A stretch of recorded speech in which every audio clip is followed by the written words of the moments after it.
People would say I'm releasing trade secrets, but most people don't even know how to build the top end on a two-stroke. So we gonna learn you today, buddy.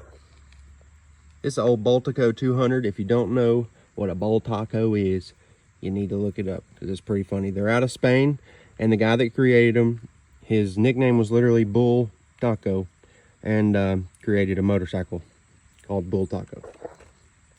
First thing you're going to want to do is get the pipe off and the carb off, which I've already done, as you can see.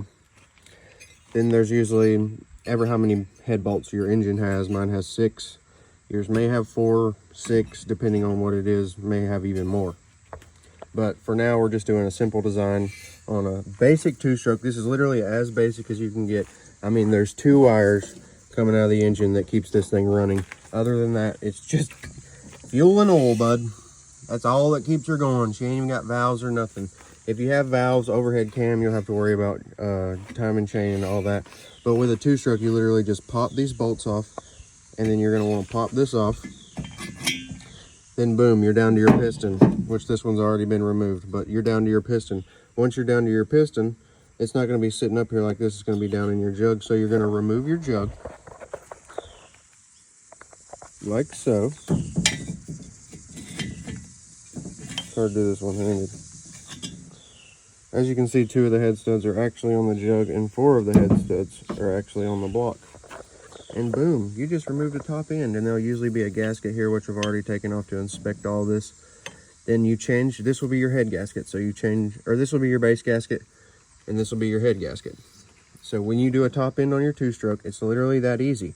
Pop the top end off, change this gasket, do a piston and rings. You're going to want to inspect tolerances in your jug.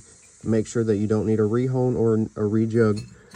And pretty much just inspect everything. Like you can see where this thing came apart a while back, but it's so old, like they just smoothed the head back out, put a new jug on her and ran her. That's what they used to do back in the day. But it's literally that easy to do the top end on a two-stroke. So if you're out there not riding your bike right now because you need a top end and you really think it's going to be over your skill level, I'm here to tell you it's like 10 bolts and you're done.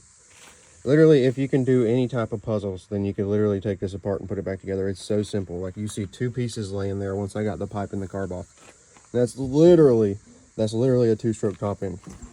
From here, you would expect everything, inspect tolerances, see how much you wiggles, and go back with your gaskets. You want to make sure that you check your cylinder bore. Make sure that looks okay. You want to check that little bearing up in there. It's called a wrist pin. Make sure you check that. I would recommend, if you're gonna do a top end, just go ahead and replace that wrist pin. That way you don't have to come back in here and do anything. This is, for all those nerds out there, is a Model 67. Old Bultaco, came off a 200cc. And another thing I wanted to point out, which I thought was really cool, is these old Bultacos, it may be really old technology, but you see that little hole in there where the wrist pin goes, and that's actually an oil port. And I looked on the bottom of this rod, like on these edges, and the oil hole doesn't come out on the edges.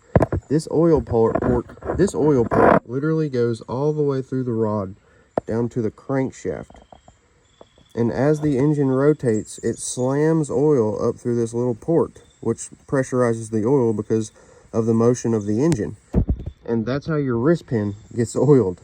So make sure that you clean out that little port with parts cleaner, or you will be throwing wrist pins like crazy. And you'll be like, why the heck does this thing keep breaking? I've done something wrong.